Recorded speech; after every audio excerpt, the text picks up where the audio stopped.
Hello everyone, welcome to my channel. आज हम BSc and MSc का मोस्ट इम्पॉर्टेंट टॉपिक पढ़ेंगे जो यह एग्जाम में आता रहता है।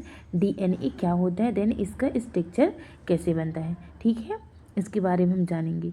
डीएनए ये डी ऑक्सीराइबोज मतलब कि जो डीएनए होता है ये डीऑक्सीराइबोज न्यूक्लियोटाइडों से मिलकर के बने होते हैं। इसमें डीऑक्सीराइबोज शुगर होती है। डीएनए में प्यूरिन व पिरिमिडिन वर्ग के बेस पाए जाते हैं। प्यूरिन में एडेनिन व ग्वानिन आते हैं और पिरिमिडिन में साइटोसिन व थायमिन आते हैं, ठीक है। डीएनए प्रोटीन के रूप में मुख्यतः कोशिका के नाभिक में पाए जाते हैं। जो डीएनए होते हैं वो प्रोटीन के रूप में मुख्यतः कोशिका के नाभिक मतलब कि या न्यूक्लियस में पाए जाते हैं, ठीक है। Double helix structure of DNA. अब डीएनए का डबल हेलिक्स स्ट्रक्चर देखेंगे। जेम्स वाटसन और फ्रांसिस क्रिक ने 1953 में डीएनए की खोज की थी। इस खोज के लिए उन्हें 1963 में नोबेल पुरस्कार मिला था। मॉडल के अनुसार डीएनए अणु दो सर्पिलाकार हेलिक्स का बना होता है। दोनों हेलिक्स एक दूसरे से विपरीत दिशा में लिपटे रहते हैं तथा सेंट्रल एक्सिस के चारों ओर लिपटे रहते हैं। डीएनए अणु का व्यास 20 एंगस्ट्रॉम होता है। कुंडलीय संरचना का एक चक्कर 34 एंगस्ट्रॉम लंबा होता है, ठीक है। जो डबल हेलिक्स संरचना होता है उसका जो लंबाई रहता है वो 34 एंगस्ट्रॉम का होता है, ठीक है।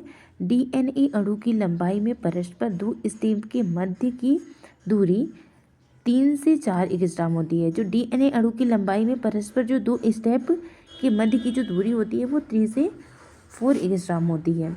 इस प्रकार डीएनए के दोनों हेलिक्स पॉलीन्यूक्लियोटाइडों श्रृंखलाओं के बने होते हैं। जो डीएनए होते हैं उनके दोनों हेलिक्स जो होते हैं वो पॉलीन्यूक्लियोटाइड श्रृंखला के बने होते हैं। दोनों पॉलीन्यूक्लियोटाइड श्रृंखला एक दूसरे के प्रति समांतर होती हैं, अर्थात एक 5' से 3' दिशा में एवं दूसरी 3' से 5' दिशा में होती हैं। पॉलीन्यूक्लियोटाइड श्रृंखला का प्रत्येक न्यूक्लियोटाइड मोनोमर 3 घटकों शर्करा, फास्फोरिक एसिड एवं नाइट्रोजनस क्षार जैसे कि प्यूरिन पिरिमिडिन का बना होता है।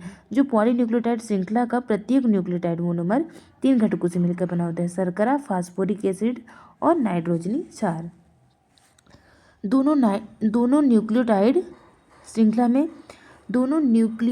श्रृंखला में प्यूरिन एवं पिरिमिडिन की मात्रा समान होती है क्योंकि इन्हीं से वे आपस में जुड़ते हैं। दोनों न्यूक्लियोटाइड श्रृंखला एक दूसरे के पूरक होता है, अर्थात यदि एक श्रृंखला में एडेनिन ए है तो उसके ठीक सामने दूसरी श्रृंखला में थायमिन होगा और यदि एक श्रृंखला में ग्वानिन जी है तो उसके ठीक सामने दूसरी श्रृंखला में साइटोसिन सी होगा। इस प्रकार दोनों श्रृंखला एक दूसरे के पूरक होती हैं।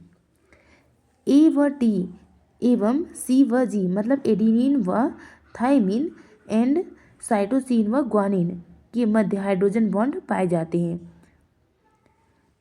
एडेनिन व थायमिन के मध्य डबल बॉन्ड पाया जाता है। देन साइटोसिन व ग्वानिन के मध्य ट्रिपल हाइड्रोजन बॉन्ड पाए जाते हैं। ये डीएनए का स्ट्रक्चर है। इस प्रकार आप लोग इसे अच्छे से बना लीजिएगा, ठीक है। इसके एक सिरे 5' से 3' मतलब कि इसका एक सिरा 5' उपस्थित है तथा दूसरे में इसके जस्ट अपोजिट 3' होता है, अर्थात दोनों हेलिक्स के नाइट्रोजनी बेस एडेनिन थायमिन व साइटोसिन ग्वानिन एक दूसरे के आमने सामने अंदर की ओर जुड़कर डीएनए की लंबी संरचना का निर्माण करते हैं। फंक्शन ऑफ डीऑक्सीराइबोन्यूक्लिक एसिड मतलब कि डीएनए का फंक्शन क्या क्या होता है। डीएनए अनुवांशिक गुणों को एक पीढ़ी से दूसरी पीढ़ी में वंशागत करता है। जो डीएनए रहता है वो अनुवांशिक गुणों को एक पीढ़ी से दूसरी पीढ़ी में वंशानुगत करता है। डीएनए एंजाइमों के निर्माण को नियंत्रित करता है। जो डीएनए होता है वो एंजाइमों के निर्माण को कंट्रोल करता है। डीएनए क्रोमैटिन जाल का अधिकांश भाग बनाते हैं। डीएनए द्वारा ही जीवों में उत्परिवर्तन होता है, मतलब जो डीएनए द्वारा ही जीवों में उत्परिवर्तन होता है। डीएनए प्रोटीन संश्लेषण की सूचना एमआरएनए द्वारा राइबोसोम में भेजता है, मतलब जो डीएनए प्रोटीन संश्लेषण की सूचना को एमआरएनए द्वारा राइबोसोम में भेजता है। एंड डीएनए और आरएनए में अंतर। डीएनए केंद्रक के अंदर गुणसूत्रों में पाया जाता है। जो डीएनए होता है वो केंद्रक के अंदर गुणसूत्रों में पाया जाता है, लेकिन आरएनए मुख्यतः कोशिका द्रव्य में तथा केंद्रक के अंदर केंद्रिका में पाया जाता है। जो आरएनए होता है वो मुख्यतः कोशिका द्रव्य में तथा केंद्रक के अंदर केंद्रिका में पाया जाता है। यह 2 पॉलीन्यूक्लियोटाइड श्रृंखला का बना होता है। जो डीएनए रहता है वो 2 पॉलीन्यूक्लियोटाइड श्रृंखला का बना होता है, और आरएनए अणु केवल एक पॉलीन्यूक्लियोटाइड श्रृंखला का बना होता है। डीएनए में ऑक्सीराइबोज शर्करा पाई जाती है, आरएनए में राइबोज शर्करा पाई जाती है। डीएनए में एडेनिन, ग्वानिन, साइटोसिन, थायमिन, नाइट्रोजनी क्षार होते हैं, लेकिन आरएनए में एडेनिन, ग्वानिन, साइटोसिन, थायमिन की जगह इसमें यूरेसिल नाइट्रोजनी क्षार होता है। ठीक है। डीएनए में आनुवंशिक सूचनाएं संचित रहती हैं। आरएनए प्रोटीन संश्लेषण में भाग लेते हैं। इसमें द्विगुणन की क्षमता होती है, मतलब डीएनए में द्विगुणन की क्षमता होती है और आरएनए में द्विगुणन की क्षमता नहीं होती है। Thank you so much. Like and subscribe करें।